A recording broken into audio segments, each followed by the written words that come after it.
do reduce that tillage and control those weeds in season.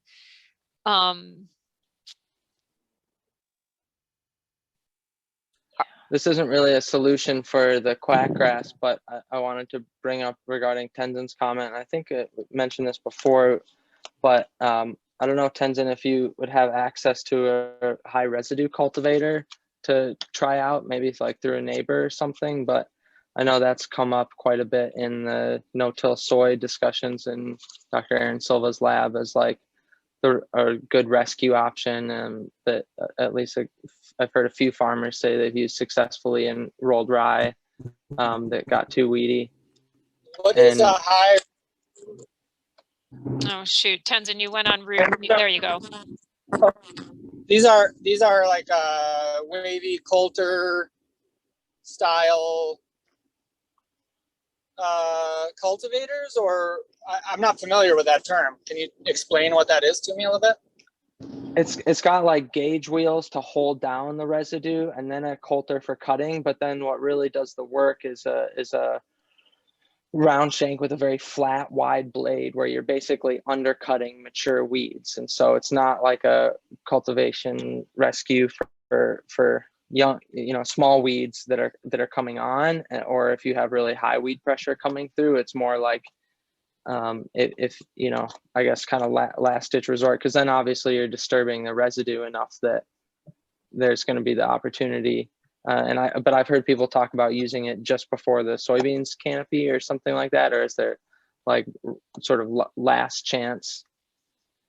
And do you have any thoughts on that, working with maybe row crop farmers more?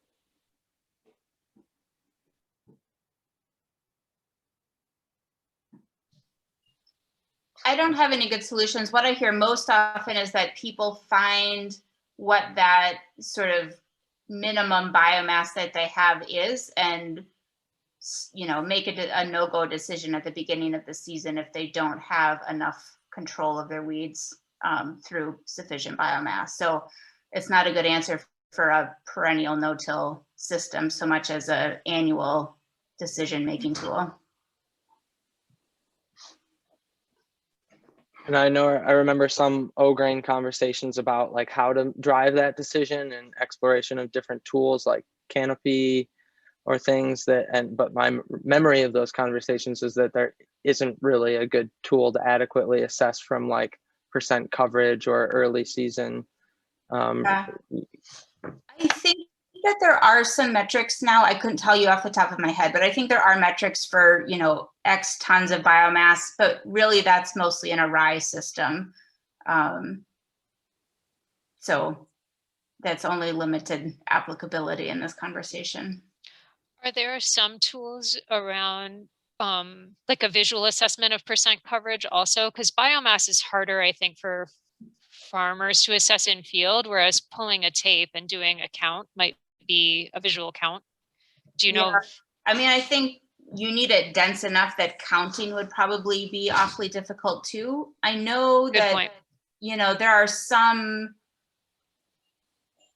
photo-based tools now. I haven't used them enough, like the more scientific version is things like Canopio or whatever. And I know that there are a couple of other variations on that. I haven't used them enough to know, if there's something that would be applicable on farm or not.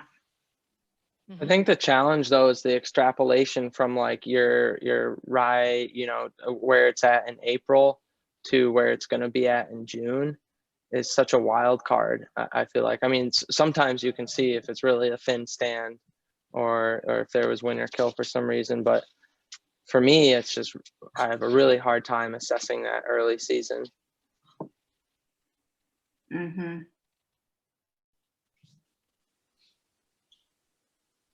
How much are people looking at variety selection, things that are putting on early canopy and things like that for weed control? Do you mean vegetable variety? Mm-hmm. I remember,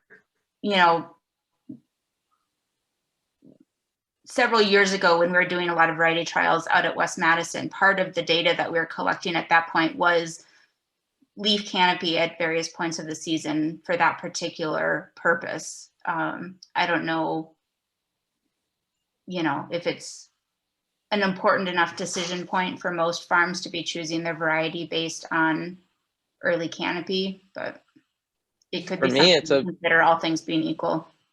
For me, it's a big driver with the squash that I choose in the, or it seems in the success in the rolled rye system is like the ones that are super aggressive viners and that have aggressive adventitious rooting seem to just perform way better for the weed competition, but also I feel like for the nutrient.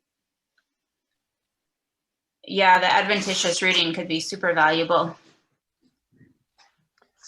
Canopy cover is something I look at in potato varieties as well that does actually seem to have a pretty good correlation with yield. And I know that people are looking at canopy for carrots, not that carrots are ever going to shade out weeds, but that early establishment certainly helps with keeping those rows clean.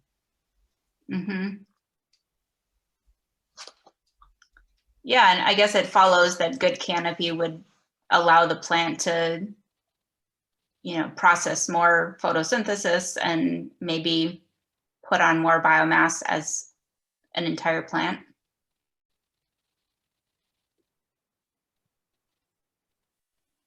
I'm curious for folks that use a deep compost mulch system, if you've seen much like variety to variety variation in success in the system.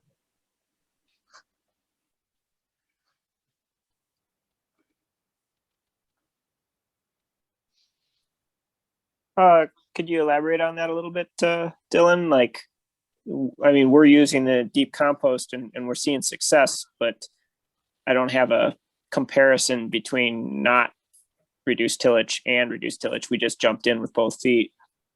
Sure. Yeah, I guess just if you feel like any varieties take better to the system, I don't know. I mean, I've also wondered about like nutrient competition in deep compost mulch systems. So like if a high phosphorus or potassium load could potentially like there could be competition for magnesium or calcium uptake that would affect fruiting or something. I don't know. I was just curious as a variety trial nerd, if you'd seen any differences.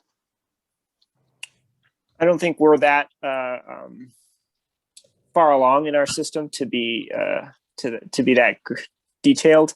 I would say that leafy greens seem to really love our deep compost no-till operation, which is good because they pay the bills. But we're still in a place where the soil of the farm is so terrible. Anything we're putting on top of it to grow in is better. So everything loves what we're doing, if that makes sense. Mm-hmm. Yeah, I think on our farm, I haven't noticed any differences with, I guess I haven't been paying attention to differences with varietals. I will say that I am very conscious about how closely I plant things like my plant spacing in order to get the canopy, the leaf canopy effect. So I will pack like peppers in super tight because I know they can take it. I used to try to do that with kale, but kale doesn't like it. So I had to back off of that a little bit. But it also, but I also pay a lot of attention to intercropping, which gets really tricky with weed management and no-till. But yeah, I haven't noticed anything or I haven't paid special attention to varieties. Yeah, Claire, that same thing came up in my mind in terms of canopy. Is like varieties are one piece of it, but we have so much control over what spacing we put plants at. How can we control that spacing regardless of the variety to get the canopy and smother and shade out weeds that way? And then we'll get to this. I'm not sure that it did come up in the top 4, but my question then that comes up with with tight spacing is fertility. Are you seeing reduced yields with that tighter spacing for weed control? Or are you supplementing, adding a lot of or an adequate amount of fertility supplement to take care of that?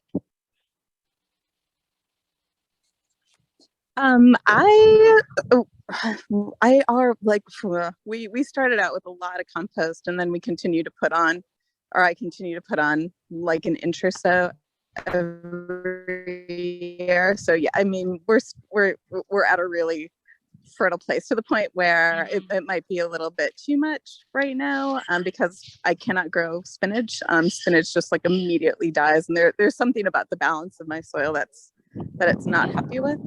So I haven't noticed fertility related. Like if anything, things look really good. Like we do have, I mean, we do have like a little, I mean, seasonal disease pressure, pest pressure, I mean, normal stuff, but I can't say that we've had real yield problems, with the caveat that, I mean, I grow on an acre. I do small scale intensive for a small CSA and a small market. So it's not always totally clear, like what's, you know, like what a good yield is and what's a good yield for us, which is, you know, I just need enough for my CSA and my market, and I'm happy. All right, sounds good. Eric, I noticed you came off mute. Were you gonna say something on this topic? Oh, I was going to second Claire's exploration of intercropping, which is just a lot to learn about. But I think in terms of Dylan's question about varietals, I'm sure finding the right variety to work is important, but also just like puzzling out more intercropping patterns over the season or overlapping with each other is really exciting in a no-till farm.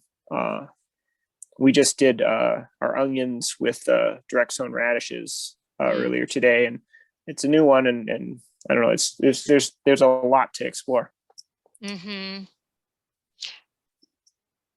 Great. I know that farmers can talk about weeds not just for an hour, but like days and weeks. Are there any other comments that we want to make sure that we hit on weeds before we maybe move to another topic?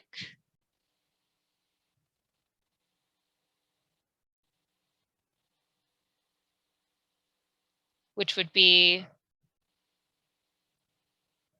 I think the next topic would be small scale equipment for no-till planting, which is now the next slide if you're in the slides. And please feel free, if I miss something when I'm taking notes and you're looking at the document, please feel free to correct what I'm typing. I'm not the world's best multitasker.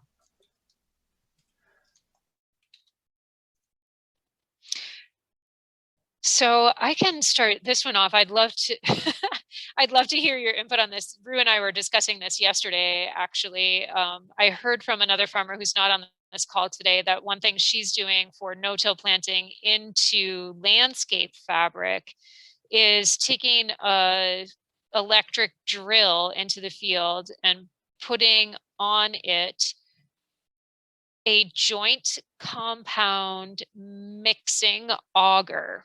So I've seen those augers that will dig a hole for bulb planting. And she said that those tend to be a little bit weak for what she's talking about. And so she felt like this joint compound mixing auger was a better, more heavy duty solution, and that it goes pretty quick. Although I mean, as you can imagine, anything you bring in the field gets caked with dirt and has some potential to damage a tool in the field. And so those, you know, how using your electric drill out there may or may not be what you want to do. But I wondered if anybody had any experience with anything like that. I mean, that's very hand scale, right? It's just the step up from the trowel. It's not there's no engine attached to it other than the little one on the drill.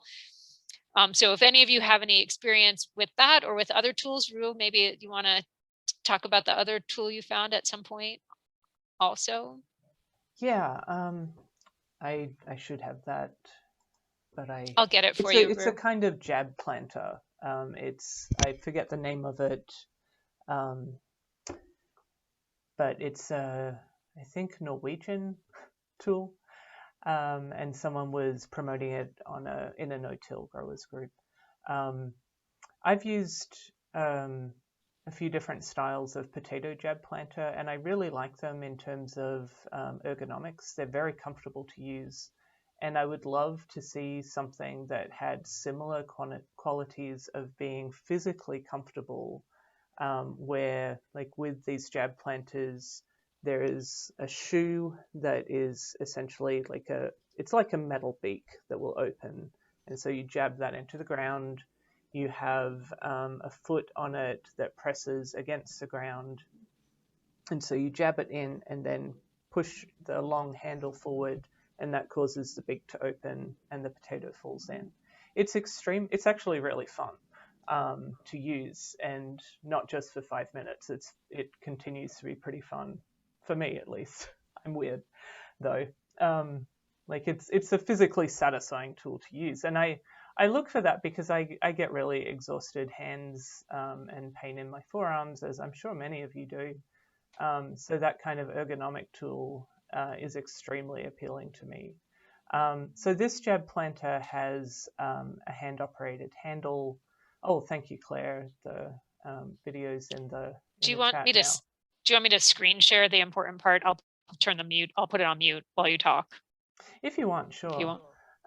The way that it was being used was two people. So one is holding the tray of transplants, and the other is using the tool.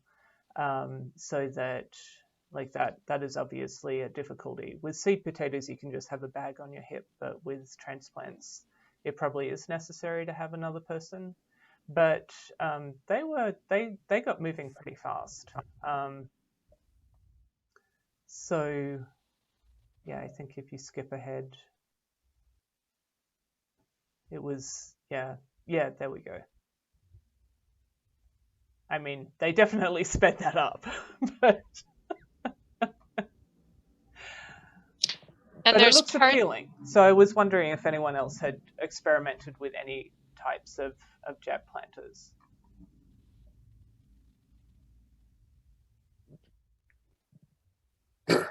This is John Hendrickson. I actually have a small collection of these types of planters. And I think I might have that red one. Oh. And I didn't like it. Okay. The action of it opening kind of moved it over, as opposed to where you, like, if you were trying to hit a spacing. I mean, I guess over time you'd understand how far it moves over, but that opening mechanism shoves it to the side as opposed to staying in place. So there's other models that I like better. If I was prepared, I could show you my collection of them, but I'm now cooking dinner, and the tools are out in the barn, and I'm not in the barn right now. But maybe another call, I would be happy to share the different ones that I have and experimented with. John, that sounds fascinating and wonderful, and especially, like, I've seen some of those tools. I've seen you demonstrate some of them before. It would be especially interesting for this group to see any that you think would be well suited for untilled ground. Yeah, well, that's the catch, is that I've never been a no-till farmer, and so I have never experienced using them in a no-till situation. Okay. Do you have a lending library of these jab planters? Because I think Rue and I might want to sign up for a library card. Okay. Sure. Yeah, that's something that Claire and I have been talking about, because we're going to be planting into rye that's been terminated in like 4 different ways. There's our 4 different treatments, and obviously we need to standardize within the parts of the bed where we're collecting data, but we're very interested in experimenting with different planting methods where we have that option. So that would be really fun, John. And you saved me spending money on toys, Pataputki. which is probably good. Well, I don't know. I mean, maybe that red one is the best thing for that kind of situation. I don't know. I was really used to some of the other ones, and when I tried that one, it wasn't as fun. I like to use these tools too, Rue. I'm one of these people that gets a kick out of using these types of tools. So maybe we could borrow them and do a little test at West Madison and some ground there, and maybe even take a little video or do a little write-up of our experience with it, Rue, to share back to the group. That would be fun. Yes, I like that idea. Yeah, John, maybe you'd be willing not just to loan us the tools, but be part of that practice project as someone who uses them. And I'm going to have spare seedlings actually this year. Oh, you probably would have them at West Madison also, but I can contribute some seedlings to that trial of tool. Are there other, what have you all been using in your, Eric? So it's not the same as a transplanting assistant, but we use the Jang for our direct sew, and I'd like to endorse the double disc opener for that. It's not going to go through a crimped rye vetch stand, but if you have sort of trashier soil, I guess using the old school trashier term, or like a terminated buckwheat or something that's a lot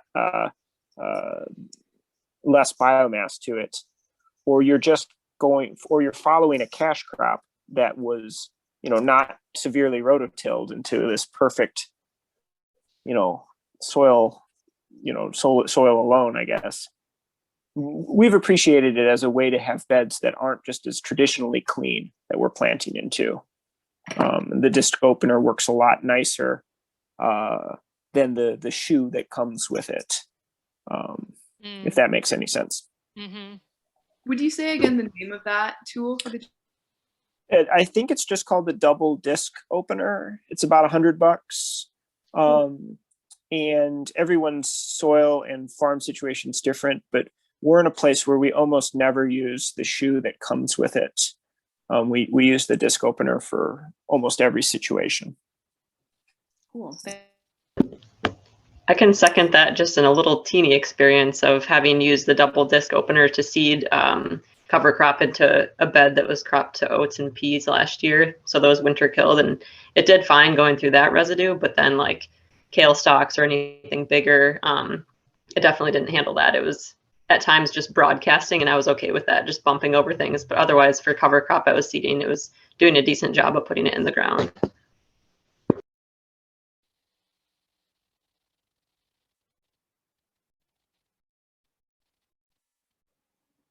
I've used just a ball bogger with good success.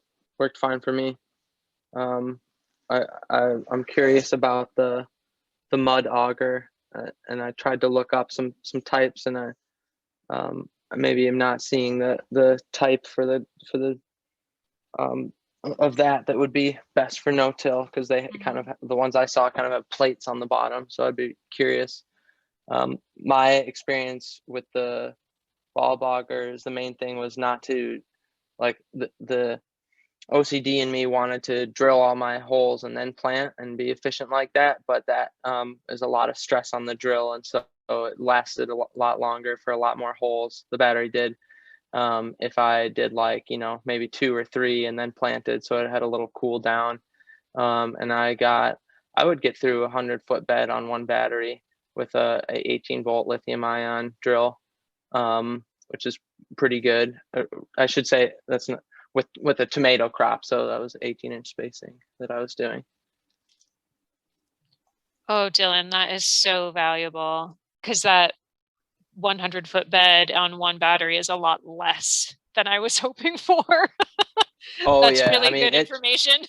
Yeah, it's hard on the drills for sure, I think. Yeah.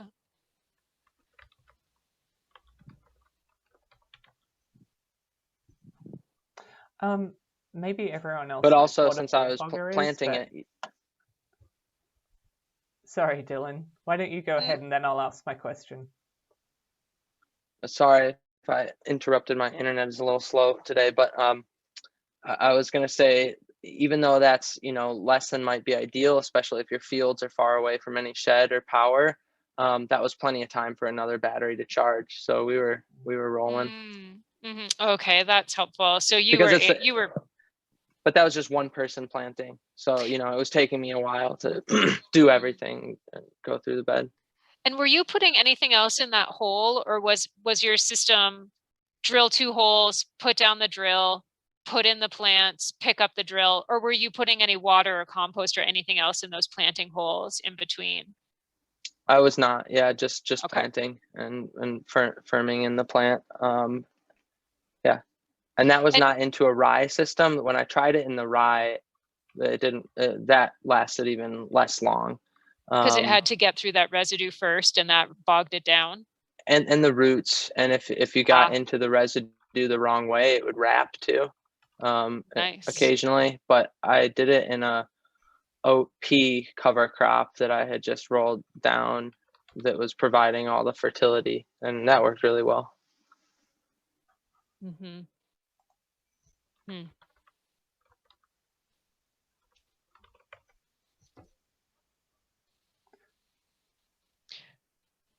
How are other people doing transplanting into no-till? And maybe, I guess for those of you using the deep compost systems, that feels a little bit easier, right? Eric, I see you nodding and Robin's nodding. Like, you can use a more traditional hand planting system when you don't have all that residue on top of the soil. Is that right? Oh, it's absolutely easier. I can usually use just my hand. So I'm understanding your question when you're usually talking about going into just like a flattened cover crop, not something that, you just threw an inch of compost onto. Yeah. Eric, can I ask, how many acres are you working on with the deep compost method? It's about 3.5 going on 4, and then 2 large hoop houses. Okay, great. That's quite a bit of space. I am only just starting to learn more about the deep compost system. And I think I've been, have leaned more towards the cover crop based systems, in part because it feels like, how do I get and deliver all that compost to that enormous amount of space that you're using? Yeah, that's the problem. It's sourcing and handling and then moving into the field. All of that heavy material is a very real problem. Once you're getting past a wheelbarrow, it's a bit of tool up. We for quite some time we did the shoveling out of a bucket of a tractor, which works. Yep. But we were really, really thrilled to upgrade to a very small manure spreader with a baffle built on the back of it. We built just a box on the back of it so that instead of it flinging it hits the box, and the box is just open on the bottom at a size that's comparable to our planting bed. Nice. And so that made a 3-person job into a 1-person job. That was a lot less taxing on your back. And we're moving a lot of wood chips as well. And we don't have a perfect system for that, but we have a dump trailer with a baffle in the middle. A friend of ours made the same manure spreader thing for wood chips, where it would drop it to the sides where his paths was. But we don't have the right tool, and our beds are shaped in a way that we couldn't use his. So we're still figuring that out. Is that baffle reducing the spread then as well, or just preventing the throw? So are you going from like a 4-foot manure spreader to a 30-inch bed width, or what are the sort of specs there? Yeah, we're not reducing the width much. I mean, the spreader would kind of fling it to this. It's a very, very small spreader that we found. I can't remember the name of it exactly, but barely holds a yard. We needed to be able to get into the field, so the length of the spreader and the sort of turning radius was really the tight spot for us. And so the baffle, yeah, it goes to a 30-inch. Yeah, I think it goes to like, the baffle itself is maybe 36 because we want it a little bigger than what we're doing. Just to make sure that we absolutely covered the bed, if that makes sense. Yeah, I think BCS just started selling a compost spreader, so it would be within the bed width that a lot of people use when doing small scale no-till. I think a lot of people also use like turf building equipment, like kind of use like that landscapers or even like ballparks would use. I don't even know like what the stuff is called, but there was a farm on Instagram. Does anybody else farm by Instagram? Called Even Pull Farm.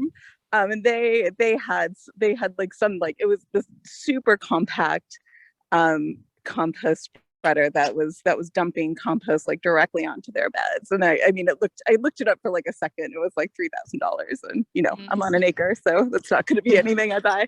But yeah, I mean, people have started to come up with solutions for the material problem.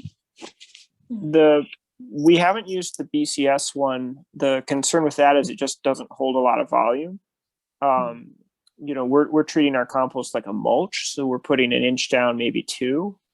And I just don't know that the BCS is just big enough to pull and hold that much. And we did look at those turf ones, and I think they kind of presume they're driving over a solid ground. And so it's sort of also thinking of the compost as a biological stimulant or a fertilizer. But we're driving on, the wheels for those turf ones. Maybe you can find them in any scenario, but like they would have to fit onto the pathway in a different way than I think they often are built. That's interesting. And also compost spreaders the manure spreaders are cheaper.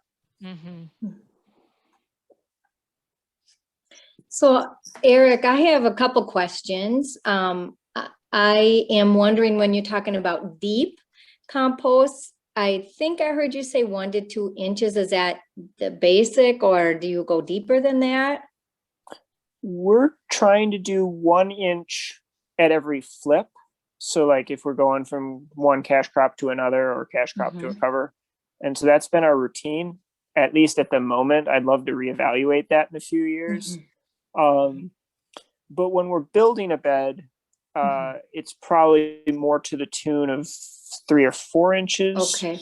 And that very much depends on, like, did we tarp it, the ground that was not yet in production for a full year or just for a few weeks? Like our discussions earlier, like how much thistle is going to just poke right through that. It also kind of depends on the crop. We've done potatoes where we put like maybe 2 or 3 inches of compost, but then we put like 4 to 6 inches of kind of a molded leaf mulch over that, and made it very deep with that. And we've done something similar.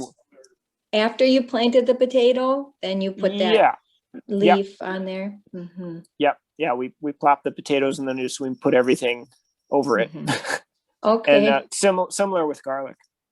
And there's a little bit of a adjustment to your fertility if you put a lot of carbon mulch, but other than that, we've been real happy with it. Okay. And so I have another question. Since you use a lot of mulch, you might know there's equipment. I was lucky to have my local municipality drop off yard waste here for a couple years.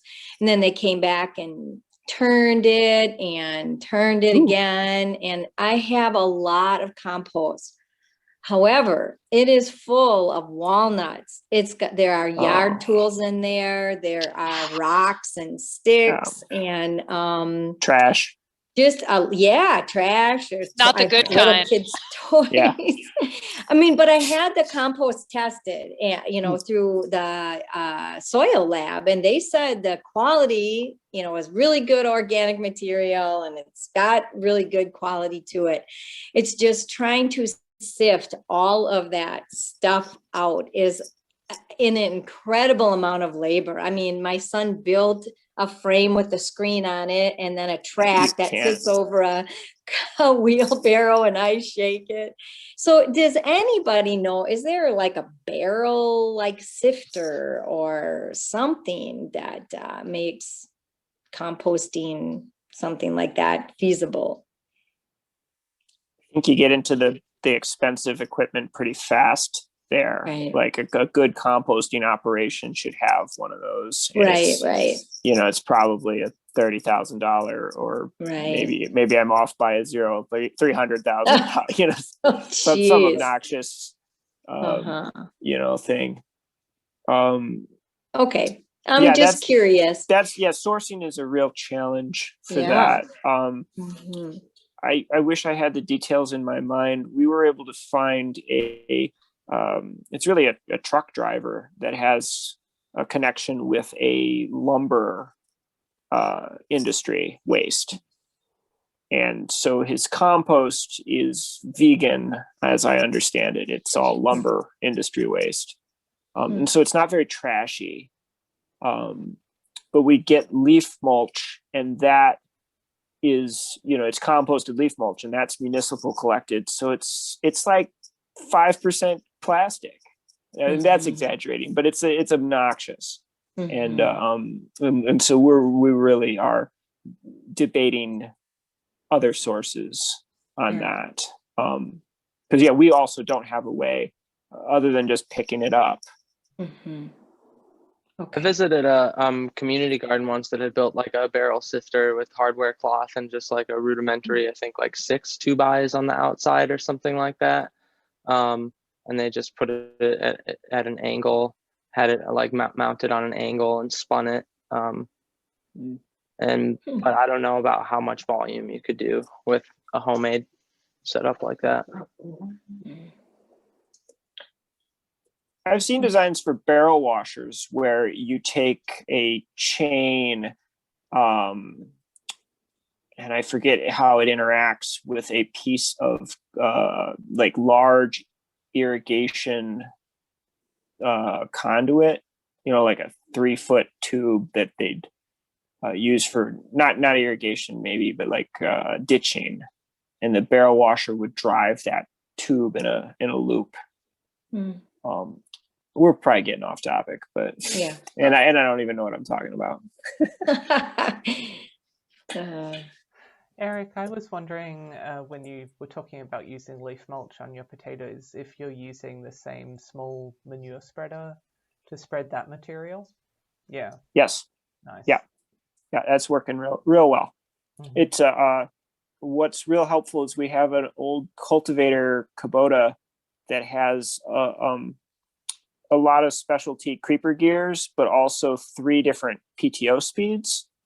So it gives us a lot of combinations between the speed of the manure spreader, which is PTO driven, and the speed that you're moving forward. So you can play around with your rates a lot. That's really nice. Yeah, I do a lot of straw mulch on potatoes, and I've tried a few different systems. We grind the straw because we've found that the smaller size tends to give us better coverage, and we don't get as many weeds poking through. But how do you grind it? Well, we're doing this at the research station. They have giant tub grinders, and they also have a smaller one that will take small square bales. So they put large square bales through their tub grinder. And if we can get access to small square bales, we'll use their smaller grinder, which is more like a landscape mulcher. And then depending on the scale, either we are literally carrying it into the field with tubs and wheelbarrows, or we have rented a mulch blower in the past from landscape companies, and that works pretty well to distribute it. It could be tricky depending on the width of paths, but I'm just always interested in. I've been interested in using a manure spreader for the mulch as an alternative. How fine would you say the composted leaf mulch is? It's real clumpy and I don't know if it's partially composted, and sometimes we let it sit for a year. Yeah. But we're moving away from it because of the trash. But it goes through that spreader just fine. Yeah, I especially if you're chopping, I think long pieces might be problematic. Yeah. But if you're able to chop it, has anyone used a green chop as a mulch, like cutting hay and then I guess chopping it, and instead of making hay bales or silage, using that as a spreadable mulch? I had just seen a few videos from the guy seemed very European. I wish I could remember more details this time of day. Jan Hendrik. There we go. Yeah.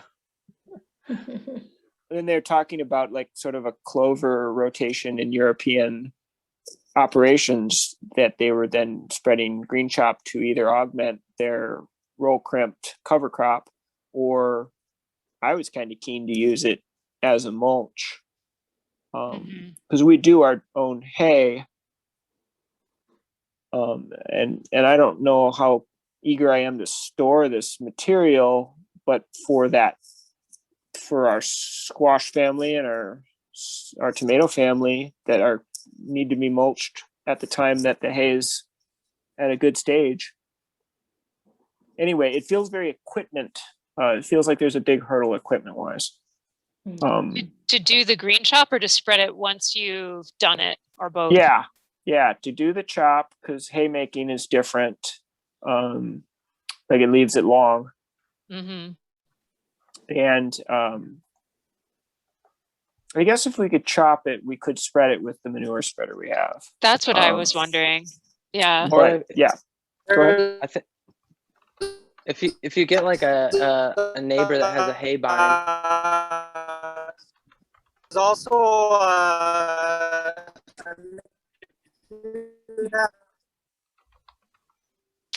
Tenzin, you are in and out, so we did not catch what you said.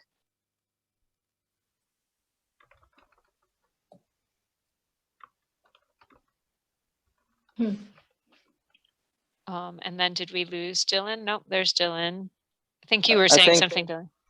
Yeah, I think like you're saying equipment for making silage. Yeah, like a hay bind or what are they called if they just regular chop it and then they need to process it on the ground? I'm forgetting, but there's definitely equipment that'll chop it in the field for you, and that's what Jan Hendrik recommends using. I think forage chopper. Thank you. Yeah, a forage chopper with a chopper box behind it, and those chopper boxes would fit on our 4-foot beds at least, and then they side discharge out the front, so you could mulch the bed next to the bed you're driving over, I believe. Yeah, that's helpful. I'm not the hay expert on our team, so I've got to like Google image just these machines just to even know what they are.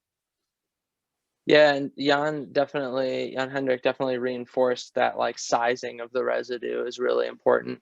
But one other thing that he said that comes to mind with what you were just suggesting of kind of that overlap of timing with the solanaceous crops, I think one of the reasons that in their system they often make silage out of it and then apply it is because he was saying it needs like a 2-week period, or else it's just that legume heavy mulch is just too hot on the crop.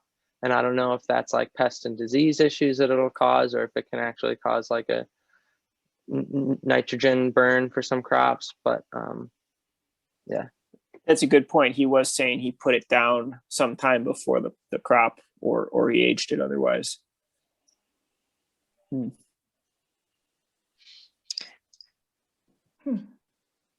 I definitely gave my peppers nitrogen shock from pea cover crop that I was growing for the nutrients, and that like came out of nowhere for me. I did not think that was going to happen, and then really reduced our yields with some of the varieties. So like, if you think you can't apply too much nitrogen with a cover crop or mulch, you can. It's possible.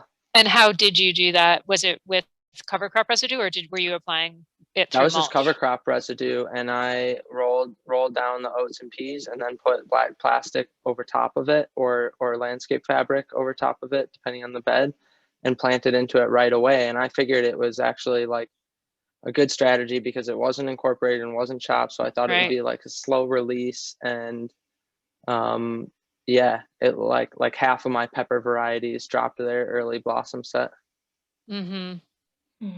So what would you do in that system next time after that experience? Would you wait longer? Is that all? Just wait another week or two? I would certainly follow the extension guidelines for calculating the amount of nitrogen so that I like actually had a better idea of how much was in the system. But then, yeah, I guess I would try waiting and potentially terminating it earlier and giving it like a 2-week plant, before planting. All right. We have strayed quite a bit from small scale equipment for no-till planting, which is great. I want to bring us back there for 1 minute and see if there are other things that folks want to say, especially I think around the cover crop based systems. Those seem to be the problem for no-till planting. And if we have said enough about that, then I would move us over to soil compaction. Does anybody have like a no-till drill seeder they recommend? No-till drill seeder.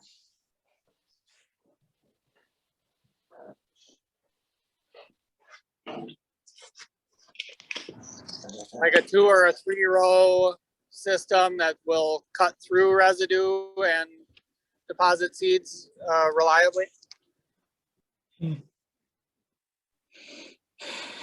What crops are you thinking for, Tenzin?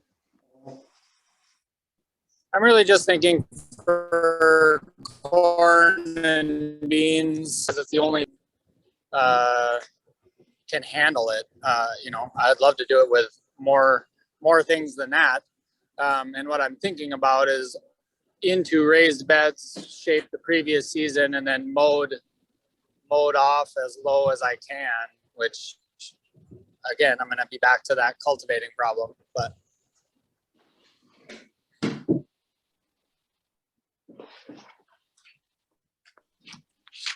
might be a good question for the O-Grain listserv. Yeah, I don't have an answer for you, but our county conservation district has equipment that they've been able to loan, and so that might be a helpful lead. I know another farmer in our area has borrowed them. I think people have a challenge finding them small enough to be useful. Yeah, that was my concern, is if there is such a thing as a 2 or a 3 row system that anyone knew of, kind of like a Mater Mac, but with no-till equipment. I mean, I think that Ted Kornecki, the USDA ag engineer we worked with on this project, has developed some prototypes. I'd have to look into the testing he's done of them and what crops he's used them with. But I don't know of other small scale drills for no-till situations. Yeah, the other thing I was interested, since I was thinking about corn and beans, is if you can just get a 2 row corn planter and retrofit you know, a wavy coulter on the front and a shank maybe, or if anybody knows of anybody playing with that sort of a thing on YouTube, ideally. Could you even add a toolbar in front of like a different conventional seeder, like a Mattermack? I don't know. Maybe so. I just ran a Mattermack through standing rye last year with some amount of success. And, you know, as I indicated earlier, I had problems with weeds and not being able to address them in all the residue afterwards. But in the standing stuff, that seemed to work pretty good, actually.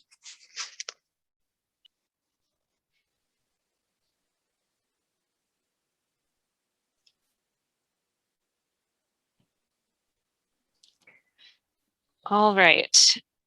I'm interested that soil compaction came up with the 5 votes at the time that we voted. So I'm wondering like what you all are seeing in terms of that challenge around reducing tillage. Obviously, part of why we till is to loosen the soil, among other reasons. But the theory, at least, is that over the longer term, without tilling, that our soils have those natural channels and holes and activity in it, so that the soil is loosened over the long term. So if those of you, if there is anyone left who voted for that, can we talk about like just even like outlining what that problem is? What are we seeing? What are you seeing with soil compaction? Well, for me, I feel like the roots can't grow in the soil. And I understand that maybe if I could keep this up for a few years, I could get past that. But in the initiation season, I really, the stuff that I put in took off, looked great for the first, you know, week or something. But then I just felt like those roots couldn't penetrate. And when I dug down there, it was just, you know, the roots were in the top 2 inches. Mm-hmm. And was that from transplants? It was a mix of transplants and that sort of direct seeding into the standing rye that was then rolled down. But we have very heavy soil as well. Mm-hmm.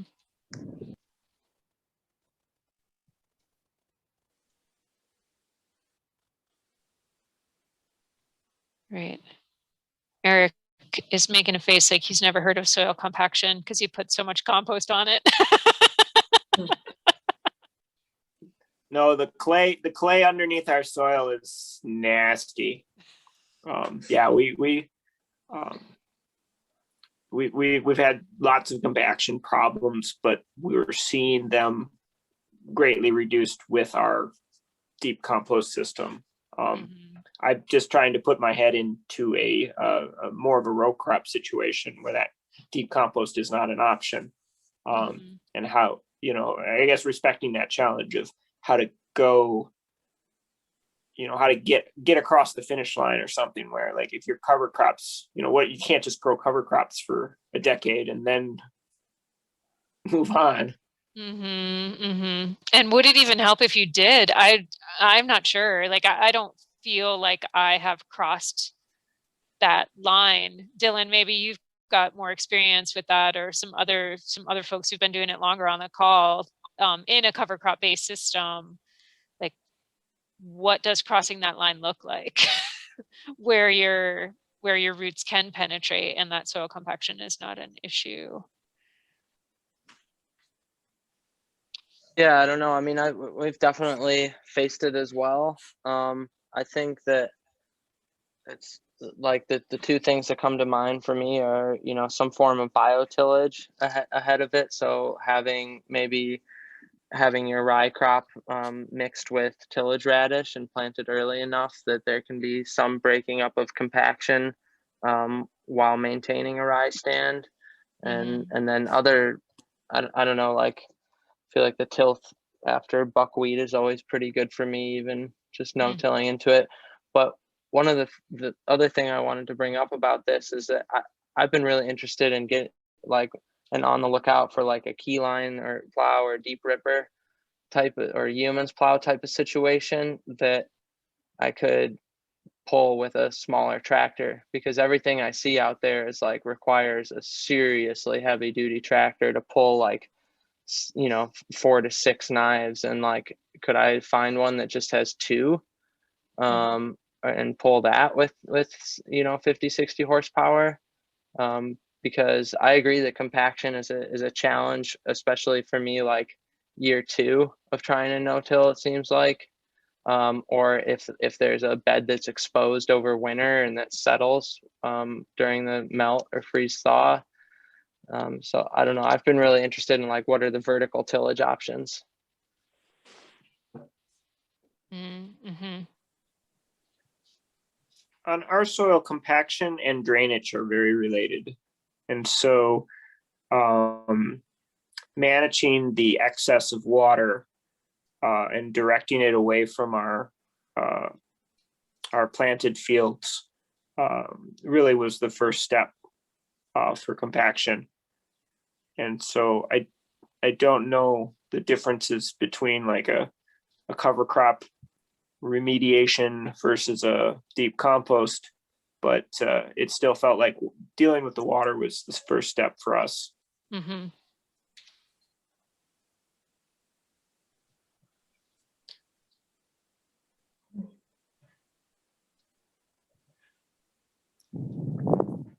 I guess I'd add that if you have a anaerobic area, you know, like a high water table, then your cover crops aren't going to put roots into that area.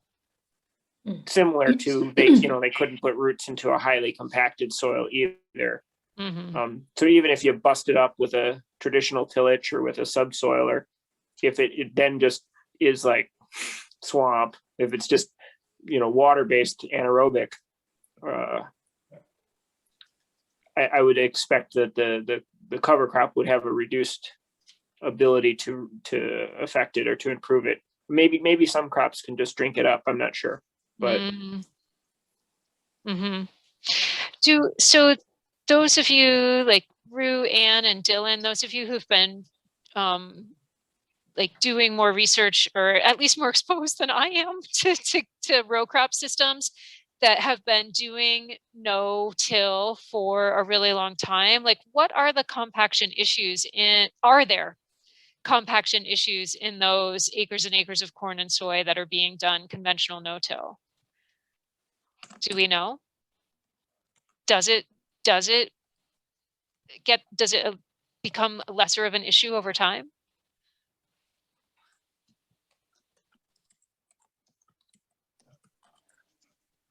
I know Anne had to step away earlier. I'm not sure if she's back yet or not.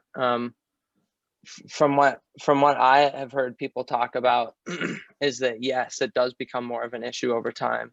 I mean, one of the things about those big systems too, when they're on like the RTK, they can keep their tires in the exact same spot and put their plant in the exact same row, and so they can kind of reduce the potential for compaction that way, or at least concentrate it so it doesn't impact the rest of the yield so much. I think also in those conventional systems, the ability to put down so readily available fertilizers means that even if your roots are just chilling in the top 4 inches or whatever, there's maybe more there for them. I don't know. So Dylan, what you said is that what you've read or experienced is that compaction issue increases over time. It does not decrease even in a conventional system. Did I hear that correctly? Yeah, and that's not from what I have seen firsthand. That's from I think I heard Gary Zimmer talking about it one O-Grain conference,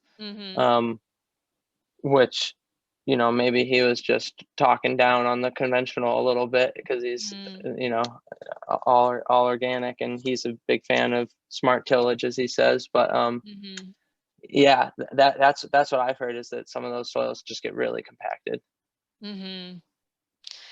And then that intersects with what Eric is saying about the water management as well. Sandy, were you going to say something? Yeah, as far as the conventional no-till, I think with the fertilizers and, you know, they'll burn down, you know, the weeds and everything, that reduces the soil biology, which would make it compact more too. And just observing a neighbor's field of ours here that's done no-till ever since we've, you know, moved here over 25 years ago, I see tons of real erosion underneath his residue because, I mean, the water just can't seep in there very well. Just real quickly too, if I can, I had to step away before for a couple minutes, but I heard that Eric had said something about having a vegan compost source.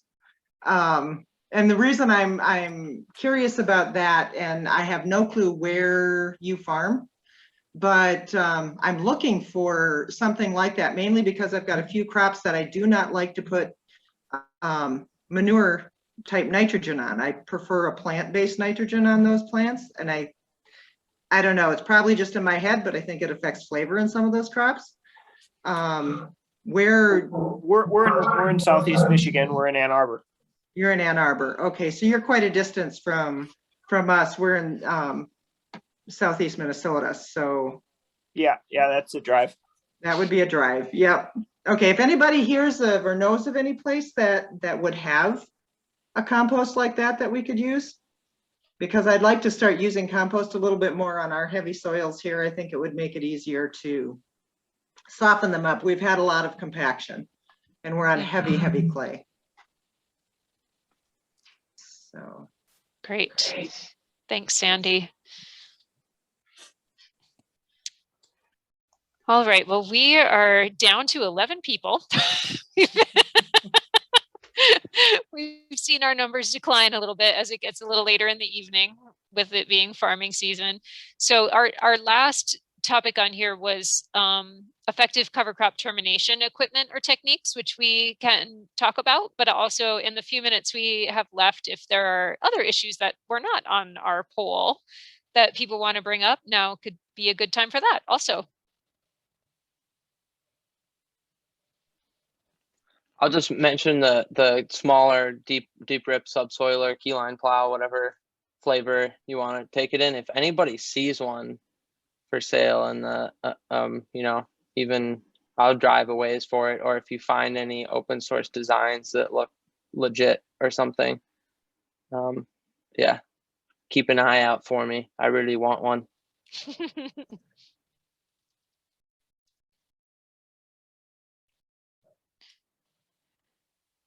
Great. As far as terminating cover crops, does anybody use like a BCS with a flail mower to terminate? Has that worked well?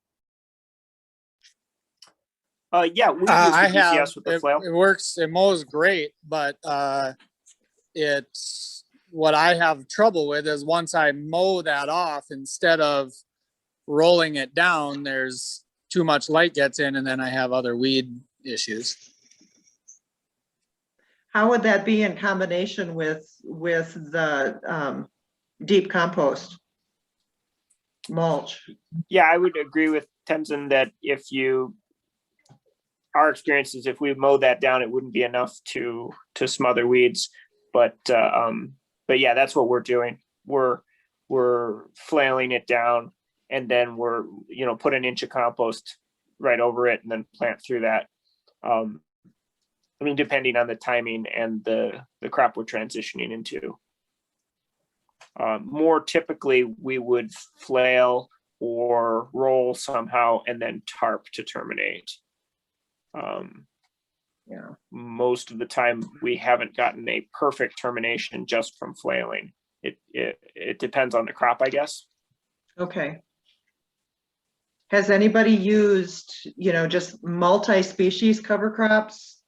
I mean, I know oats and peas are definitely one of my favorite quick early cover crops to use, but if I have a bed resting and I don't know, I've been talking a lot with a lot of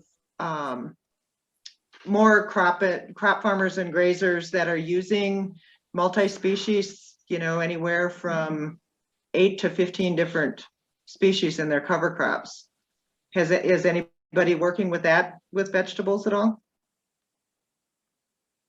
I would say there's a handful of great papers from a lab at in Pennsylvania. Forget which, yeah, UPenn, I think, but they did some awesome work on cover crops and like exploring the benefits of like how many different species and what niches you're trying to fill with the cover crop and like what you're trying to accomplish. And they found that there was kind of actually diminishing returns as you started to like go from 6 species towards 15. And granted, there's definitely some benefit to having like the ecological redundancy of multiple species that are quote unquote doing the same thing, so that it can be more resilient.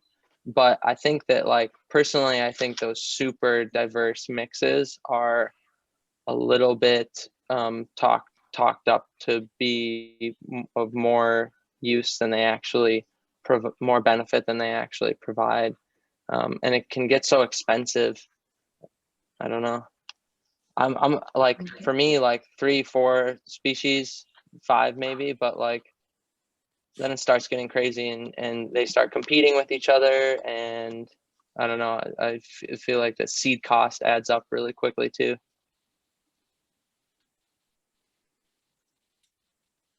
We want to go in a direction of more diversity, but we've struggled with getting that to fit in our vegetable system because each additional crop has a different kind of timing and termination. And I feel if we had more field space and we can stretch out our transition timing, it would be more forgiving. I think that's one of the places where we're fairly lucky. We've got a lot of space to use. So we've got fields that will, you know, rest for a full year or more before going back into them again. And that's where I thought, you know, using maybe the multi-species would be beneficial.